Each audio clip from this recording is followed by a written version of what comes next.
everyone. Welcome to the Zest, the official podcast for Orange Coast Magazine. I'm Chelsea Ranieri, and I am so excited to have Dr. Karen Odell-Barber back on the Zest.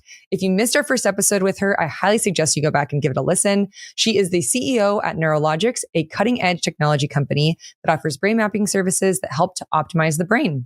In today's episode, we're going to focus specifically on mental health, anxiety, OCD, and depression. Thank you so much for coming back, Karen. Oh my gosh, so happy to be back. I loved our last conversation and I was excited when we scheduled another one. I'm always Me too. Talking about brains. Yeah, well, okay, so just to start, how do anxiety, depression, and OCD manifest differently in the brain from a neurological perspective? I've been dying to ask this question since the last time. Sure. So OCD lives in the part of the brain. It's different than anxiety and depression. It's a totally different animal. So OCD lives in the part of the brain called the cingulate gyrus, and that's spelled CINGULATEGYRUS for anyone Googling it. It's also the same part of the brain, interestingly, that addiction lives. And ideally, you want the cingulate gyrus to be unlocked like an O, looks like an O. Looks like a U. An unlocked cingulate looks like a U. And when your unlocked cingulate in your brain looks like a U, you can go outside of when you're in that obsessive compulsive place. You can go outside and use a tool or remember to grab something you might have learned in therapy or that might have learned before, or that might have been suggested. You have that ability. When the cingulate gyrus is locked, it looks like an O. And a locked cingulate gyrus is like a hamster wheel and you just spin in it. And so the idea of like, hey, whatever the obsession or compulsion might be, the idea of like, hey, okay, I have an awareness that this is happening. I need to do yoga. I need to do Tai Chi. I need to do some breathing exercises. I could go for a walk. I should call a friend. That does not exist. When the cingulate is locked, you're in hamster wheel mode, which is why when people have addiction, other people who do not have addiction don't understand that when there is compounded the addiction signature and obsessive compulsive with a locked cingulate, the idea of like expecting that person to say, why don't you call your sponsor? Why don't you exercise? Why don't you go to the gym? Why don't you, any number of those things. When that addicted person also has a locked cingulate gyrus, they're spinning. And they go from, I feel anxious, I want to use, I want to be numb, to where can I get the substance to do that, to I am going to do that without being able, from a brain-based perspective, to reach outside and look for tools. Does that make sense? Totally. And that makes, because I have OCD and it takes me a while to realize that I'm in an obsessive thought. I was like obsessing over budgeting, which is again, not a clear cut answer. There's no answer to that. It's always fluctuating, which my brain does not like. And it took me a while to be like, oh my gosh, I'm doing it again. But it took me like probably a solid 3 weeks. Like I was telling my friends, like I'm tracking like everything that I buy and I'm making sure I'm being really good about it. I'm budgeting. And then I was like, oh, wait a minute. That was OCD. Well, there's also, there's the use like in like our vernacular. We use OCD in a positive way. Like I have teenage kids and they go, oh my God, I'm so OCD about this. Right. And I'm like, you're talking about an obsessive need to organize your hoodies on the back of your door. It's different than like checking the stove or like you can't leave the house until you do certain rituals 18 times, which is what really clinical OCD can look like. Yep. And so kind of two of the big buzzwords right now in just, if you look on Instagram or hit TikTok or any of those, people love to talk about OCD and narcissism. Those are like the big buzzwords right now, right? Yep. And so not every person on TikTok that talks about narcissism or that suggests that someone is narcissistic, they don't necessarily have narcissism. They might have some traits. And there's a positive side of OCD, of obsessive traits, right? Mm-hmm. Like people who have OCD are often pretty orderly. They often are hard workers. They often, like have perfectionistic tendencies around getting good grades and things like that. It's when that broad spectrum of what we call OCD gets to the place where it is absolutely limiting the ability to enjoy their life, mm-hmm. right? Or people with, severe OCD, they don't leave their house because they can't make it through the ritual.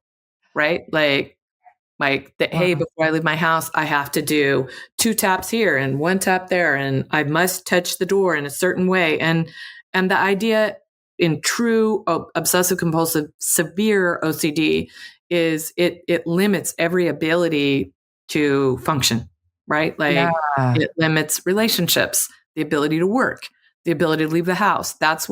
So all of mental illness is on a spectrum, right? So the idea of, hey, this person says I've got OCD and this person over here can't leave the house and they're only able to eat one kind of food, or people with, So some people with an eating disorder, for example, only eat soft foods, or they'll decide I'm only eating food that is red, or I will not eat any food that is not crunchy or has a certain texture. There are all sorts of interfaces with different diagnoses that are not mutually exclusive. So it's very possible to have an eating disorder and OCD. It's very, very possible to have addiction and OCD, right? And so anxiety and depression are different animals. Depression is usually, from a neuroscientific perspective, it's usually a byproduct of some other brain function, right? There's situational depression, which is like, hey, I just I had a loss of some kind, right? Like I lost an important relationship. I lost a spouse, a child, a job, something. And that would be like something we would consider pretty normative depression, right? Like, hey, and it would be expected to be short lasting and situational. Then there are people who have seasonal depression. And that also is like, hey, there are people who just have to live in sunshine. And there really are, right? And so, for example, I mean, I used to live in the UK for a year as an adult. I mean, and when I did, I thought like, I really understand why the Beatles wrote "Here Comes the Sun," because it rains all the time. And at first I thought that was really novel, right? Yeah. Like I went to undergrad in Arizona and I was like, oh, this rain thing is so cool. It's like umbrellas and galoshes and all these things. And then I started to go like, this is a bummer because it's this spray every single day.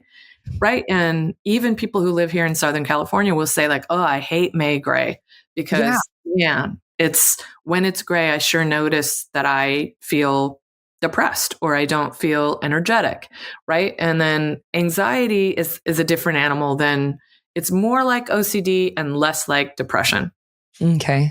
Does that make sense? So and that can also be situational. It can be, I am anxious, and it can be as simple as journaling or getting in touch with your body and self and going like, why am I anxious? Is there an underlying stressor? And if there is, I'm anxious because I got a paper. I'm anxious because I'm going on a trip soon. I'm anxious because, my roommate's moving out. Then there's steps that logically could be taken to tackle that anxiety. The part where it becomes tricky is when there's no stressor on either side. That right? would be me. Yeah. So like, hey, I'm anxious. It's free floating anxiety. I don't know why. Or, hey, this isn't depression that is specifically related to a stressor. And so, for example, like anytime someone is admitted to a psychiatric hospital, the idea of like, well, what are this person's stressors? That always factors in. Like this person just lost something big, had a big loss, or this person just got a cancer diagnosis, or this person, right? Like if there's some big trigger or stressor, that's always taken into account when you're labeling somebody with a mental health diagnosis. Does that make sense? Totally. And the trickier ones are, hey, I don't know why. There's no stressor. It's free floating. It's long acting. And then, for depression, sort of first frontline therapy these days is, it can be any form of SSRI, but there certainly are people who take medication and it doesn't work, right? There certainly are, and the idea that, hey, you're going to take this pill and it's going to work for everybody, that's not real at all. And it can take a real long time to figure out which one works. And then all of those medications come with side effects. They all do. Right. So the idea of like, hey, I'm going to take a medication, it's going to make me feel better. We as a society are different than like other parts of the world where you got a headache, you take a Tylenol, right? You got something and you're looking for something to take because you feel anxious or because you feel depressed. We also have new therapies for depression like magnets, right? And yeah. And so if you look up, magnet therapy, there are magnet treatment centers that are popping up everywhere where you put yourself into a machine and it is sort of a medication-free kind of frontline therapy for depression. And those are popping up, all over the America, all over the world. And so if that's not my specific area of expertise, okay, but I know where to get you connected to someone in Orange County who, that would be great. Yeah. Who owns magnet centers. That's not my area at all. Yeah. So does that answer your question about those three? Totally. Well, yeah. It's interesting. So I've been told that my OCD, or my therapist, my OCD is a coping mechanism for my anxiety disorder. But then I think back to when I was a kid and I was realizing I had OCD tendencies when, like, from as little as young as I can remember. Like, I remember I had like a Winnie the Pooh dress and I got like yelled at by a teacher or a friend did something mean to me. And so that dress was now I couldn't wear that dress because that was associated with bad things happen when I wear the dress. I'm taking the control back in a way. Yeah. But I was doing like those types of things, the little tics and things like that too. And so I don't know necessarily that it's like, but anyway, speaking of diagnoses, they can be related or maybe they're not related, right? And you could just have brain-based, like your cingulate gyrus could be more locked than unlocked, and it would greatly benefit you to have it unlocked, right? Okay, so you can unlock it. Yeah. So it's also called an overactive cingulate gyrus, right? So everybody's got a cingulate. And the idea of like, if it's super heated up, that's when you label things. All mental health diagnoses are simply labels. And unless there's some science-backed, look, you're talking to me who is a clinician who loves data. Yeah. So I would say before I ran a neuroscience company, I would have told you like, I'm good at diagnosis. And hey, like, I work with kids 12 to 25 particularly, and give me your kid for 2 hours and I'll give you the label that applies. And then when I found, out through brain mapping, that I'm wrong half of the time. That's what I was going to bring up. That's scary. It's super scary. And so you've got people who are sort of, as a society, we're inclined to say, and parents especially, they'll go, what is the diagnosis? Yeah. And I don't think they understand, like, a diagnosis is a label that a clinician applies to a human that they guess at using symptom clusters. That is all. That's all it is. Wow. So like this person sitting in front of me and they're describing the symptoms of OCD, I'll label them with OCD, right? Like you do ritualistic behaviors, you perseverate, you get some rumination. I'll label that OCD. And the origin of the label, if you're just guessing at it, you're not looking at, well, what's the cause of it? So I think last time we talked a little bit about the iceberg, right? And the iceberg is like, here's the waterline and here's the iceberg. And the clinician is pointing at the things on the top of the waterline and labeling those things that you see, whatever they look like. But you're really concerned about like what's under here that's causing those things that are bothersome to you, that need labeling. And if you can fix what's under here, there won't be anything to point at and label here. Yeah. And that's a huge paradigm shift in mental health in general, in behavioral medicine in general. Yeah. So how do you guys use brain mapping and neuroengineering to address these mental health?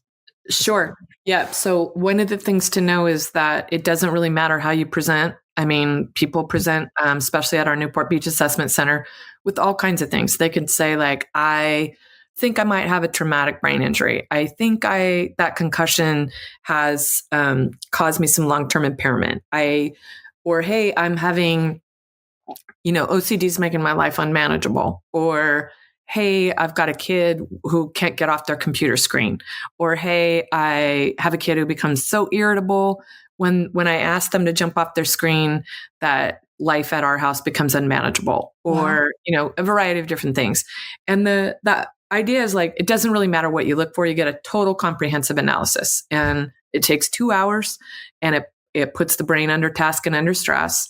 And what that means is it's asking the brain to think and mapping the brain at the speed of thought while it's thinking. And there's no other company in the world that does that. So looking at, the brain while it's resting is not that helpful because it's what happens when we're awake that causes us the concern and the need to label. Does that make sense? Yeah. While we're thinking. Right.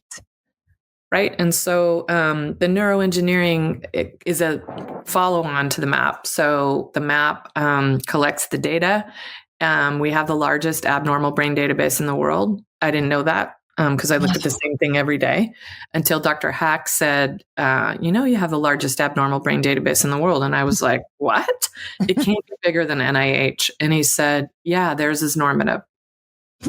Oh. And then theirs is also a resting state database. Ours is active. Right. Wow. So again, resting, not helpful because resting means not thinking. Right. Yeah. Right. And then same thing, NYU has a huge database. And again, I thought, well, NYU's database has to be bigger than Neurologics. Nope.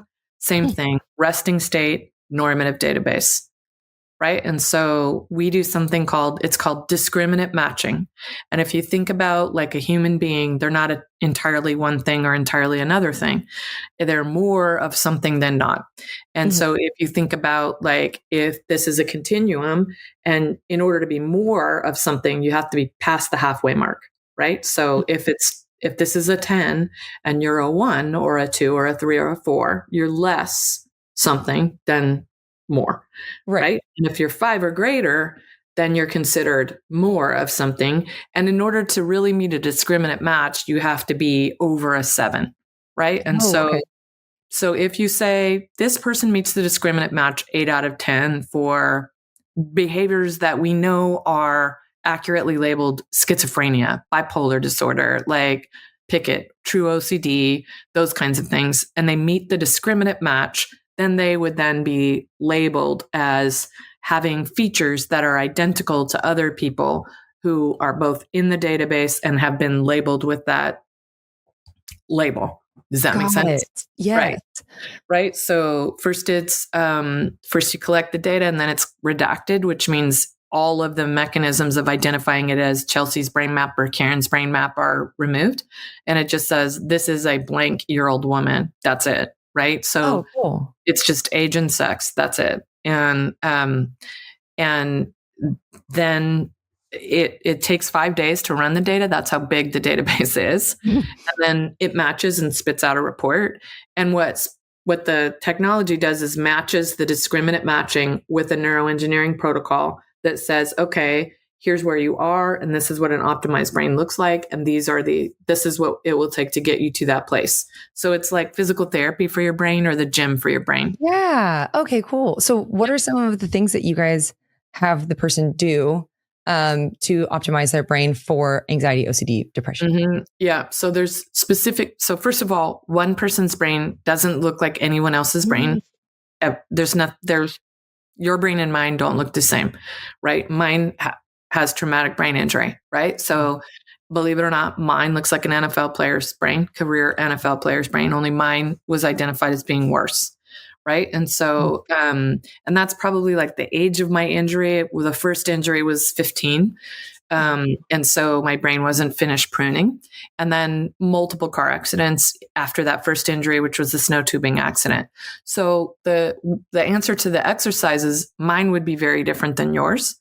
Right. And I would tell you that I didn't even identify. I got so used to feeling anxious. Like I would wake up and I would have like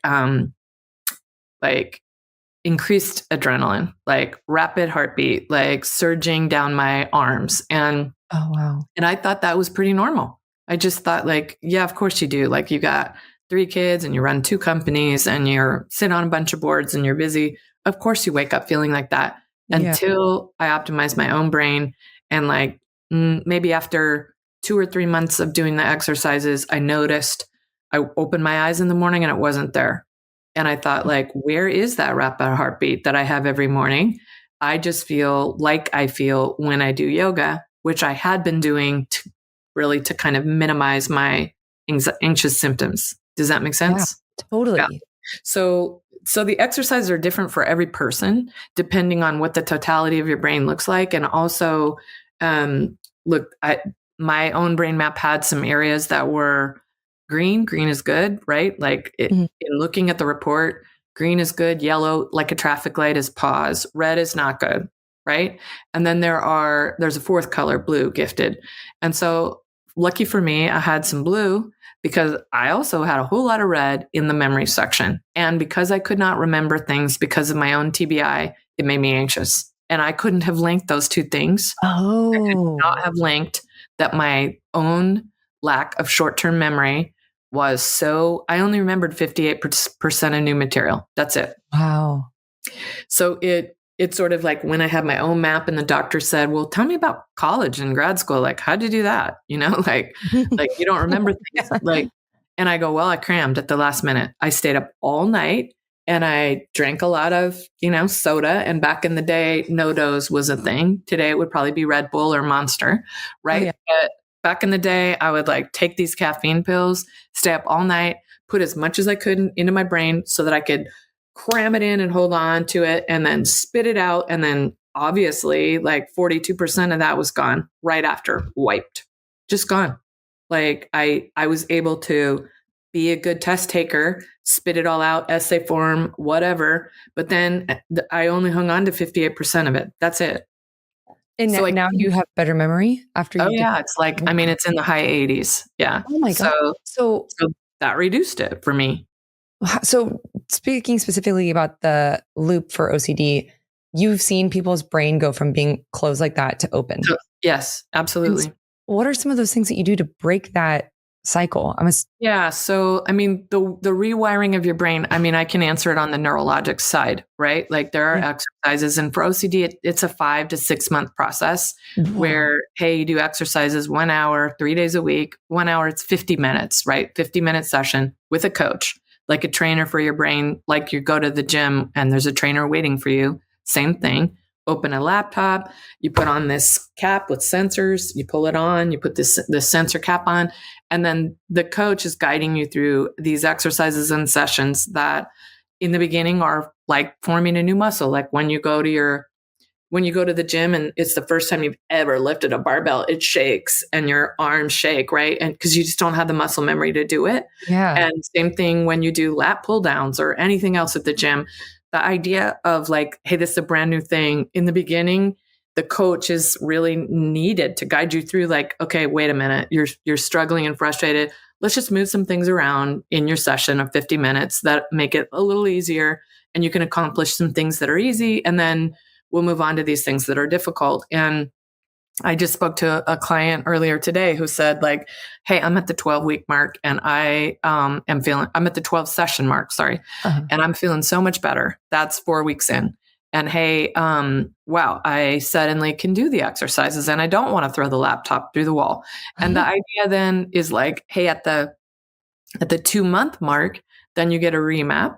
And that remap is compared to your baseline. And the exercises are then adjusted like, hey, okay, how much is this? Did you grasp? Did it work? Are we into that solid green place?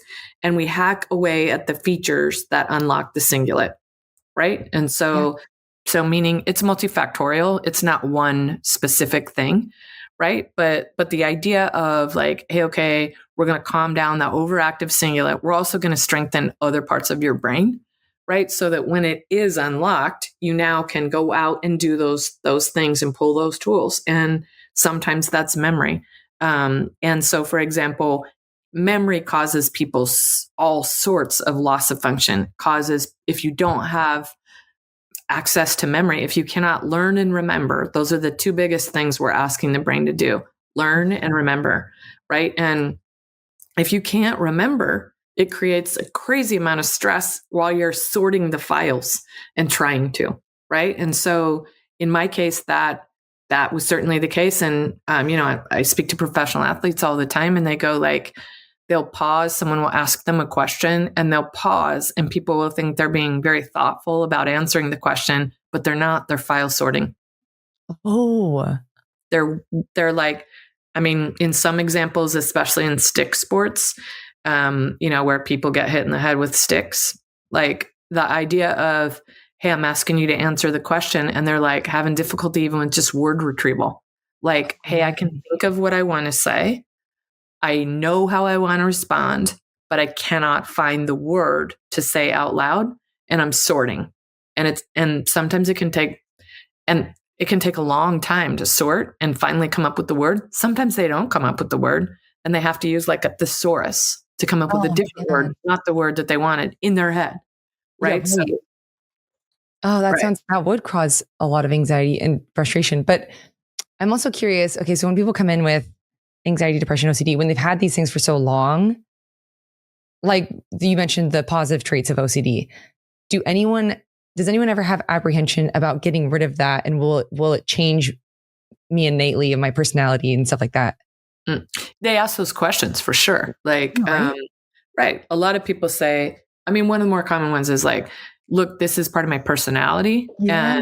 And is it going to change my personality?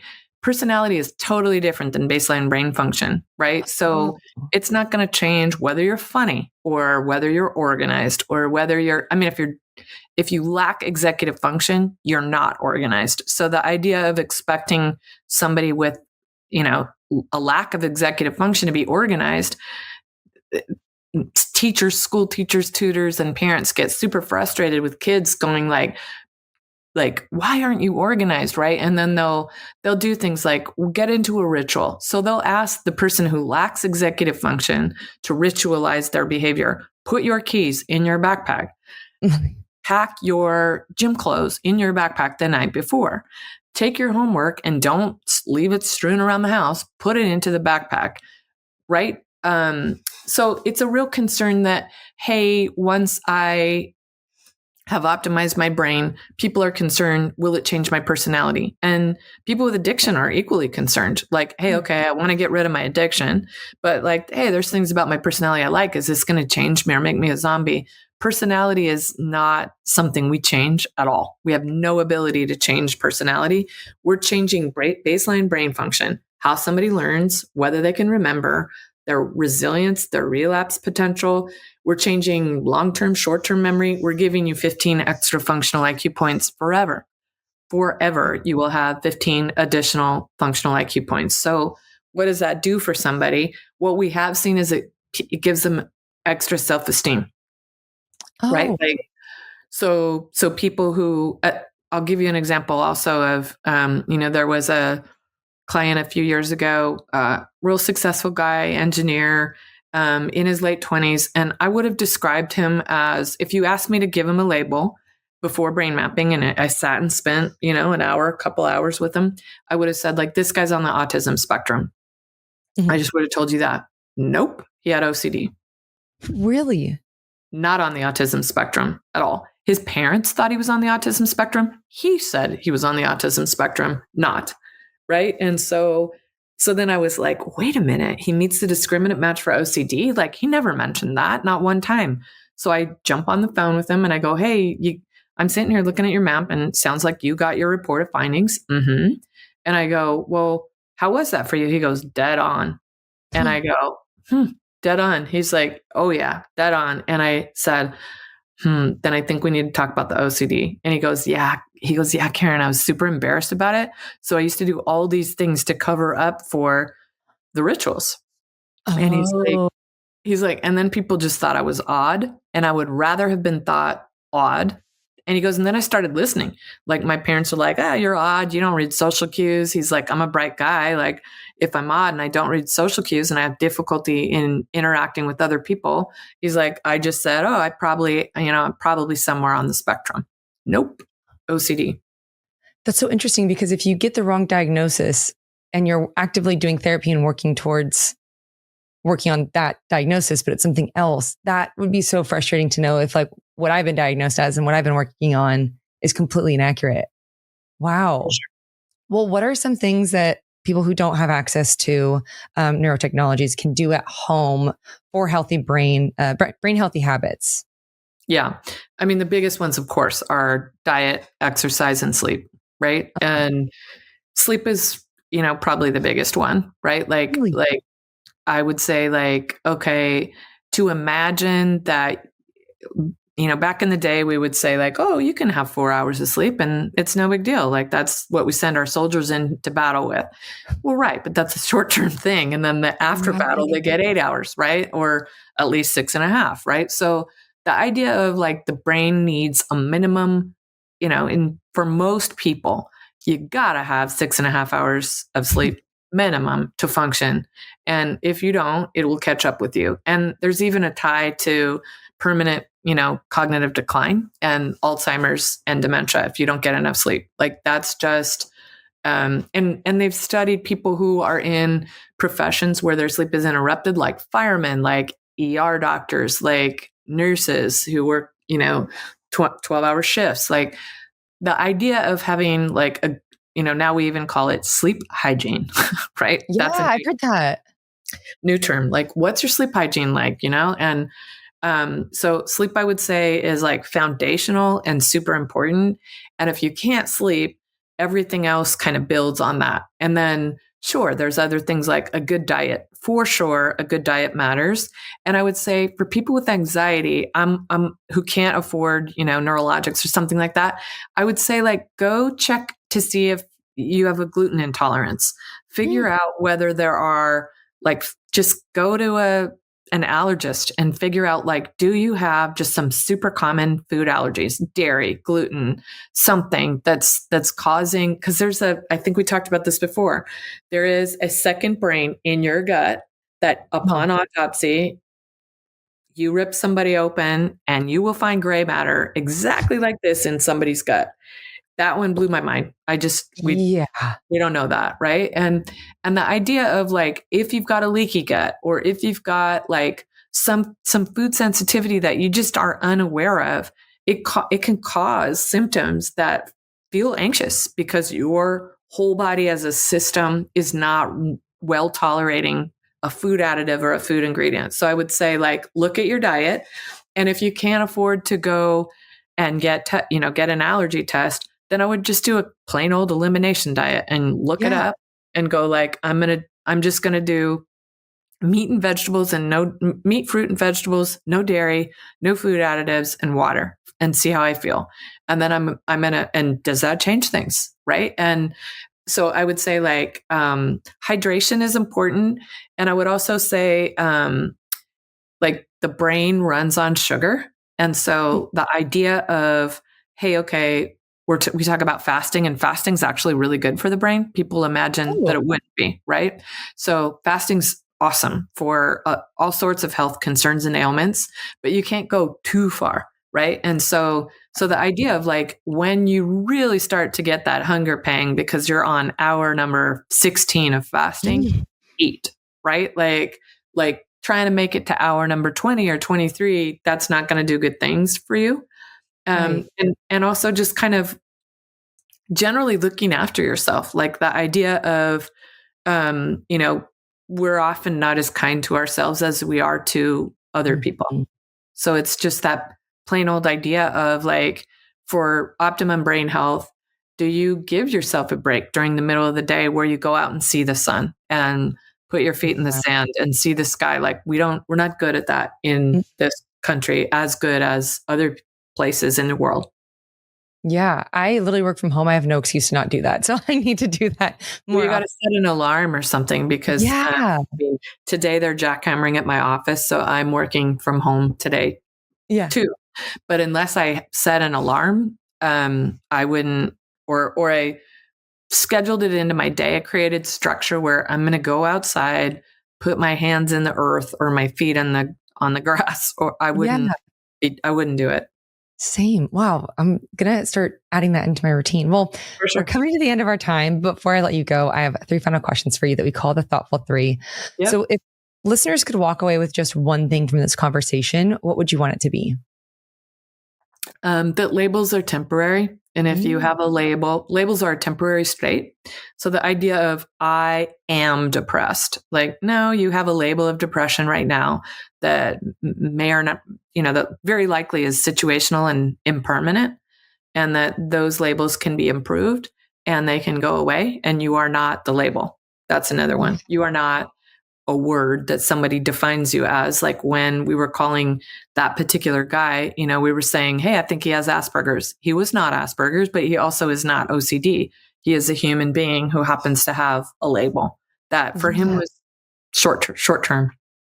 Oh, I love that. That's really freeing because I get caught up in that label as well. Well, after working with so many clients and analyzing various brain scans, what gives you the most hope when it comes to mental health in the brain? Yeah, just that we're in the age of the brain, and that big pharma and big general medicine and insurance companies are starting to recognize these innovations in technology as foundational for brain health, and that someday this will be available, Neurologics, for everyone, every human being, and not just the people who can afford it. That gives me the most hope. Yeah, me too.